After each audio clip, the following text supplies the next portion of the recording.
नमस्कार, जय हिंद दोस्तों। स्वागत है आपका अपने YouTube चैनल सारांश कंपटीशन क्लासेस की अकेडमी में कि हो चुका आगाज रण का जंग की तैयारी है, जीत उसी की होगी जिसका संघर्ष जारी है। तो प्यारे मित्रों, आज अपन जिस चर्चा के लिए एकत्रित हुए हैं या जिस पे अपन चर्चा करने वाले हैं वो चर्चा रहेगी कि अपन 2024 में किन किन वैकेंसियों में नौकरी लग सकते हैं। तो प्यारे मित्रों, यहां से अपन सबसे पहले बात करें तो पहली वैकेंसी अपने पास में है पशु परिचर, और जो दूसरी वाली वैकेंसी है वो अपने पास है सहायक आचार्य संस्कृत विभाग, यानी बात करें कि कॉलेज प्रोफेसर। और तीसरी की बात करें प्यारे मित्रों तो CHO, जो आपके NHM में यानी आपके स्वास्थ्य विभाग के अंदर आती है। कौन सी? CHO वाली वैकेंसी। तो मित्रों, आपके सामने ये तीन वैकेंसी है। और सबसे पहले बात करें अपन कि जो पहली वैकेंसी आपकी सबसे धमाकेदार वैकेंसी वो है पशु परिचर की वैकेंसी। बात करें मित्रों कि ये जो पशु परिचर भर्ती है इसमें आपके पास पद कितने रहने वाले हैं तो 5934 कितने रहने वाले हैं।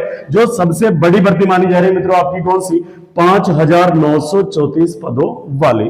अब यहां से बात करें कि गुरुजी इसमें एज कितनी है, कितने वर्ष के टाबर या बालक बालिका इसमें फॉर्म भर सकते हैं। तो आपके 18 साल से लेकर 40 साल तक के जितने भी बालक बालिका है वो इसमें फॉर्म अप्लाई कर सकते हैं। अब यहां से बात करें किसकी फॉर्म कब से स्टार्ट होंगे, और जानकारी के लिए बता दें मित्रों कि ये वैकेंसी के फॉर्म आपके पहले भी शुरू हो गए थे, लेकिन कुछ कारणों की वजह से वहां पे फॉर्म स्थगित किए गए थे और वापस पुनः आपके कब से 19 जनवरी से आपके फॉर्म स्टार्ट हो रहे हैं। अब यहां से बात करें कि इस फॉर्म को भरने की लास्ट डेट वो रहेगी आपकी 17 फरवरी। कितनी रहेगी? 17 फरवरी आपकी लास्ट डेट रहेगी। तो मित्रों, समय पे फॉर्म भर देना, क्योंकि बाद में साइट चलने करने में उनमें दिक्कतें आती है। अब यहां से बात करें किस पशु परिचर वाले भर्ती की सबसे मोटी बात कि गुरुजी सैलरी कितनी होगी, यानी मेन काम कौन सा आपका? इनकम वाला, जिसके पीछे आप मेहनत करोगे। यानी जब इसमें आप नौकरी लगो तो सबसे पहले आपकी जो सैलरी होगी वो होगी 18,000। कितने हजार? 18,000। और जैसे धीरे धीरे आपका समय निकलेगा उसके बाद में अंतिम स्टेज पे जो आपकी सैलरी होने वाले मित्रों वो कितने होने वाली है? 56,900 रुपए। कितने? 56,900 रुपए। और एक ऑफिसर लेवल का आपका अच्छे वाली वैकेंसी है मित्रों। अब यहां से बात करें कि इसमें कुल प्रश्न कितने आएंगे तो 150 प्रश्न आएंगे, प्रत्येक प्रश्न 1 अंक आएगा। और जानकारी के लिए बता दें कि नकारात्मक अंकन हो गया प्यारे मित्रों 1/4, यानी अगर आप 4 प्रश्न गलत करते हो, कितने? अगर आप 4 प्रश्न गलत करते हो तो आपने जो 1 प्रश्न सही किया है वो भी गलत माना जाएगा। ठीक है, यानी 1/4 क्या हो गया आपका? माइनस मार्किंग हो गया। अब यहां से बात करें कि आपके जो टोटल प्रश्न आएंगे 150 प्रश्न, ये कितने घंटे में करने होंगे आपको? 3 घंटे। कितने घंटे? 3 घंटे में करने होंगे। अब यहां से बात करें कि ये जो 150 प्रश्न आपके 2 पार्ट में आएंगे, पहला पार्ट ए और पार्ट बी। पार्ट ए में जो मित्रों आपके प्रश्न आएंगे वो 105 प्रश्न आएंगे। इसमें आपके 105 प्रश्नों में कौन कौन से क्या क्या विषय शामिल होंगे इनकी जानकारी थोड़ी इस प्रकार रहेगी कि गणित के प्रश्न आएंगे 20 प्रश्न। कितने? गणित के 20 प्रश्न, विज्ञान के 20 प्रश्न और जीके के 50 प्रश्न अनुमानित है मित्रों।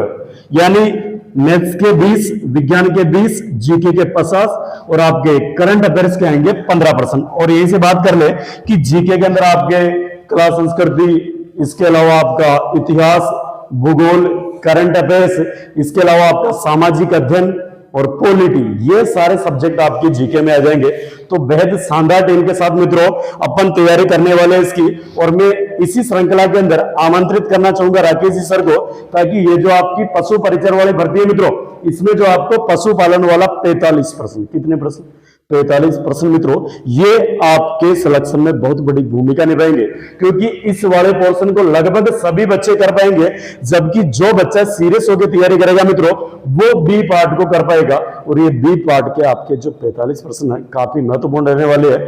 तो मैं आमंत्रित करना चाहूंगा राकेश जी सर कि आके बताइए सर कि अपन 45 प्रश्नों को किस प्रकार हल कर सकते हैं, किस प्रकार से बच्चों को सहायता मिल सकती है। तो आइए सर कीजिए आगाज अपने प्रश्न। नमस्कार दोस्तों, सारांश कॉम्पिटेंस क्लासेस केकड़ी के यूट्यूब चैनल पर आप सबका स्वागत है। हम आज बात करने वाले हैं पशु परिचर के बारे में, जिसके फॉर्म स्टार्ट हो चुके हैं। हम बात करेंगे पशुपालन यानी कि एनिमल हस्बेंड्री। कौन कौन से ऐसे टॉपिक है जिनसे प्रश्न आने वाले हैं, तो बात करें सबसे पहला टॉपिक हम लेते हैं पशु आवास की। पशु आवास कैसे पशुओं को रखना है, गर्भावस्था में उनको किस जगह पर रखना है, नॉर्मल जो पशु होते हैं उनको कहाँ पे रखना है। दूसरे टॉपिक आते हैं मुर्गी आवास। ये पशुधन में नहीं आता है, ये किस में आता है, पोल्ट्री में। पशुधन में गाय, भैंस, भेड़, बकरी। तीसरा जो अपन टॉपिक लेंगे जिसके बारे में अपन पढ़ेंगे वो टॉपिक है पशुओं की नस्लें। पशुओं की नस्लें जिसमें गाय, भैंस, भेड़, बकरी, सूअर, गधे। इसके बाद हम बात करने वाले हैं बधियाकरण। बधियाकरण क्या होता है, कैसे करते हैं, किस किस विधियों के द्वारा बधियाकरण किया जाएगा। इसके बाद अपन बात करेंगे पशुओं की रोगों से, कौन कौन से उसमें टीकाकरण लगते हैं, कौन कौन सी दवाइयाँ हैं। उसके बाद अपन बात करने वाले हैं पशु गणना हुई। मैं पांचाल सर मैं से पूछना चाह रहा हूँ कि जैसे कि आप पार्ट भी बता रहे हो पशुपालन वाला। जी सर। तो एक जानकारी दो सामान्य सी कि लगभग ये कितने ही समय में कवर हो जाता है बच्चों के, अगर नए सिरे से, यानी जिस बच्चे ने पहले कभी भी पशुपालन नहीं पढ़ा है वो कितने समय में पशुपालन को तैयार कर सकता है, वो बताओ सर। पशुपालन में कम से कम 2.5 से 3 मंथ लगेगा, ज्यादा नहीं। हाँ, 2.5 से 3 मंथ में कंप्लीट हो जाता है। जो अगर शुरू से पहली बार पढ़ रहा है वो बंदा 2.5 महीने में कंप्लीट कर लेगा। दोस्तों मैं जो आपको कंटेंट देने वाला हूँ, यहाँ से ये मेरा वादा है पूरे 45 में 45 क्वेश्चन देने की।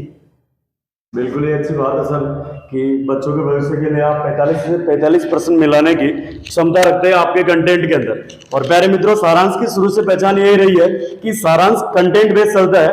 तो अगली इसी कड़ी में मित्रों मैं आमंत्रित करना चाहूंगा कि प्रेम जी सर आए और बाकी जो आपकी ये 2 वैकेंसियां, बड़ी बड़ी वैकेंसियां, इनके बारे में विस्तार पूर्वक बताइए।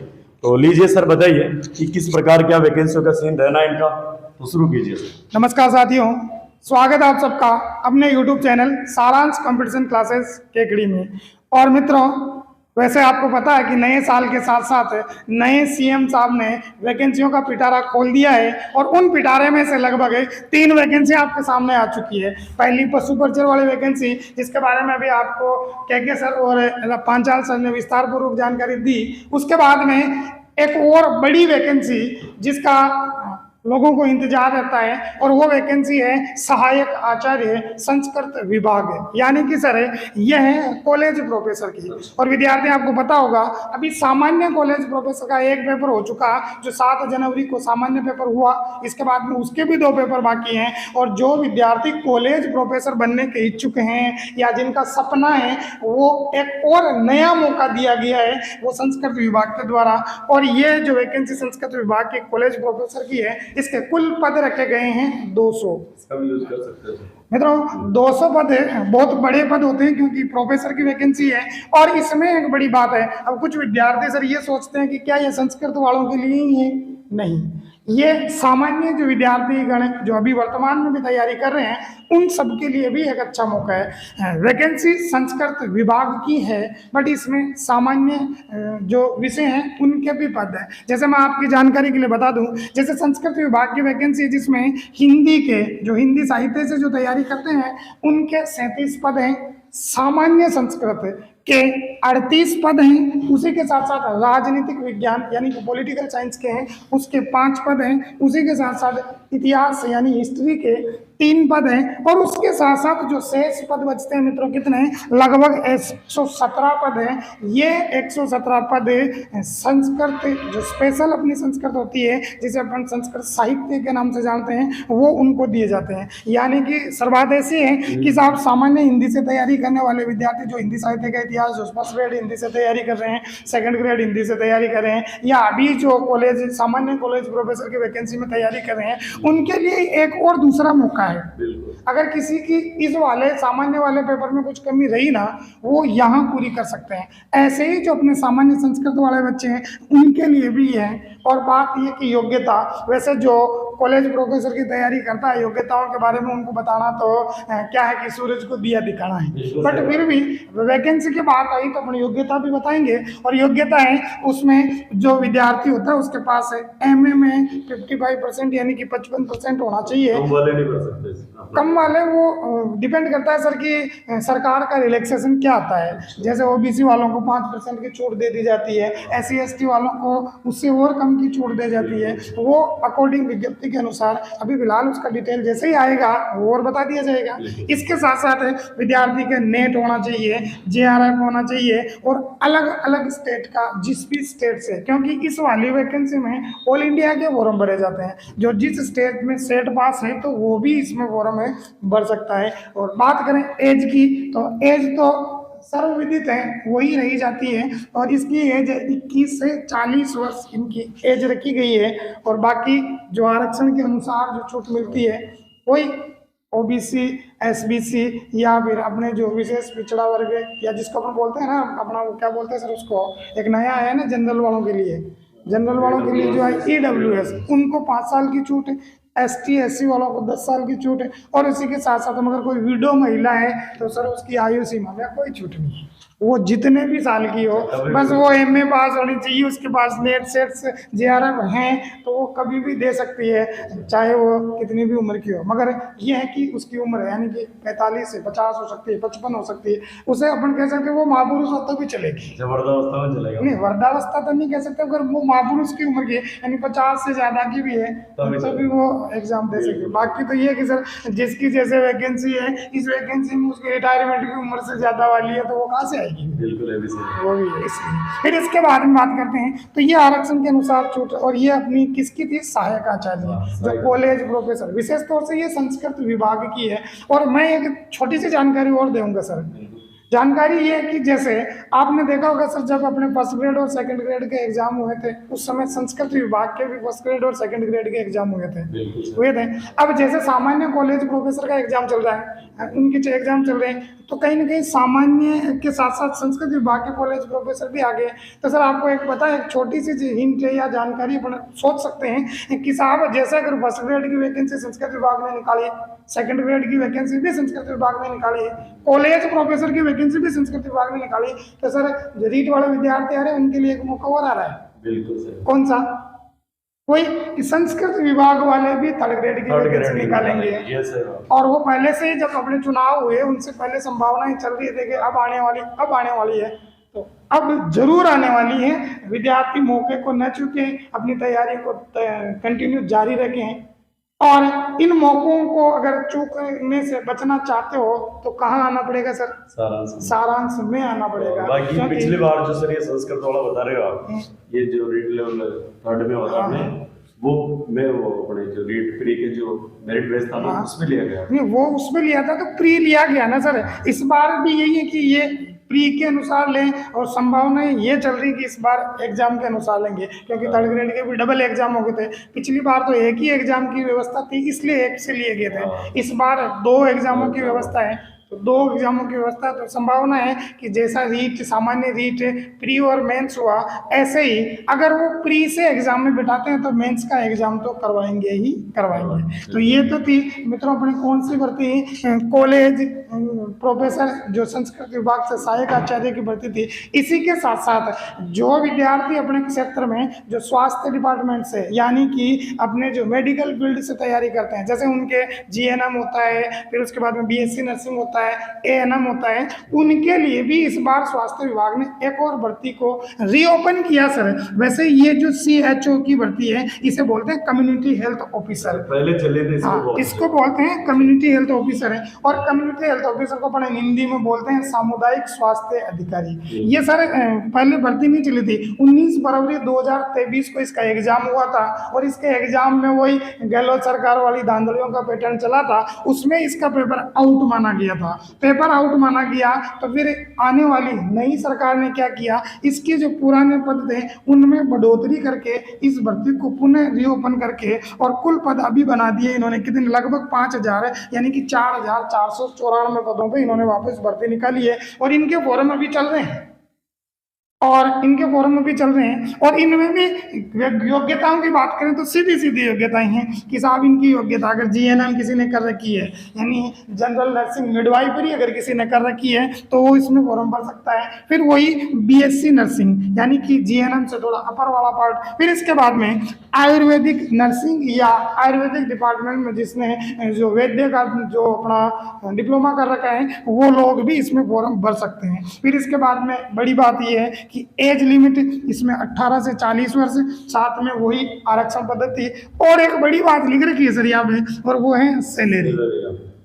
वास्तविकता बात यही है सर, ये एक ऐसी वैकेंसी है मेडिकल डिपार्टमेंट की। वैसे मेडिकल डिपार्टमेंट की वैकेंसियां या जो भी नौकरी होती है उसमें प्रत्येक व्यक्ति को नाइट ड्यूटियां भी करनी पड़ती है, मगर इसमें नाइट ड्यूटी वाला झंझट है ही नहीं। मैं ये मानता हूँ कि ये एक ऐसी वैकेंसी है जो स्थानीय लेवल में बहुत अच्छे पैसों के साथ। इसकी सैलरी सामान्यतः सैलरी 40,000 है, जिसमें इसमें थोड़ा एक वो रख रखा क्योंकि ये ग्रामीण क्षेत्र की वैकेंसी है तो इसमें वर्क बेस या वर्क परफॉर्मेंस के आधार पर भी इसमें क्या किया जाता है, इसमें कुछ सैलरी को इंक्लूड किया गया। तो जो भी इसमें को पास करने वाला होता है सर उसको 25,000 रुपये पर मंथ तो कैश मिल जाते हैं। और फिर उसके बाद में उसने फील्ड में कैसा वर्क किया उस वर्क के अनुसार उनको इंसेंटिव दिया जाता है, वो भी पर मंथ ही मिलता है, ऐसी बात नहीं है, मगर वो उनके वर्क के आधार पर। अगर आपने काम एक्सीलेंट किया तो आपको पूरा से पूरा, और किसी काम में कुछ कमी रखी तो सरकार उसमें थोड़ा सा काट लेती है। और इस प्रकार उनको लगभग सैलरी तो वही मिलती है 40,000। और 40,000 कोई छोटी मोटी वैकेंसी तो है,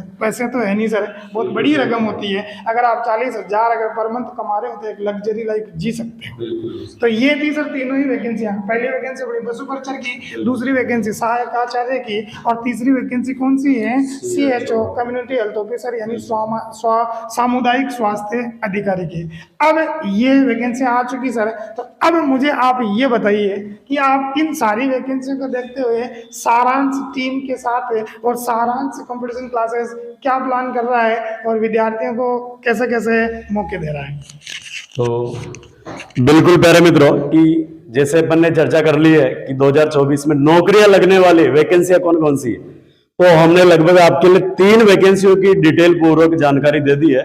अब यहां से बात करें प्यारे मित्रों कि अपने जो सारांश कंपटीशन क्लासेस की एकेडमी है, यहाँ पे जो ऑफलाइन बैच चलेंगे मित्रों वो आपके 16 तारीख यानी 16 जनवरी से मॉर्निंग 9:30 बजे से शुरुआत है। तो सभी विद्यार्थियों का स्वागत है सारांश कंपटीशन क्लासेस की एकेडमी में। और लास्ट में वही शब्द कि सर 2 शब्दों के साथ आप वही आपके अंदाज में 2 शब्द क्या सर, वही टैगलाइन लाइन है हमें कि तू हंस तू मुस्कुरा तू रोना कम कर दे, तू जिंदा है तो जिंदगी की नाक में दम कर दे। धन्यवाद। धन्यवाद साथियों, नमस्कार।